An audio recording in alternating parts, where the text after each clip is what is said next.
O ang war on drugs. Ito ay ginawa lang ni Duterte para panglihis dun sa intention niya na i-monopolize or i-control ang drug trade dito sa bansa. Kung may totoo lang maski isa, I will hang myself in front of you.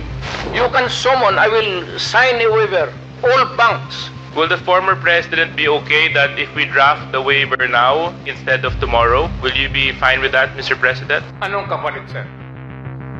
Hindi. Sampalin ko sa publiko. Hindi, wala naman.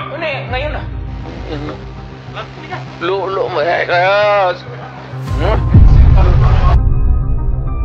Isa sa na-discover namin na mga impormasyon, ito ay naibigay sa akin noong 2016 ay yung bank accounts ni Duterte at ng kanyang pamilya. At ang nilalaman nito ay nakakagulat. Nakita namin na daang-daang milyon ang pumapasok sa mga accounts ni Duterte.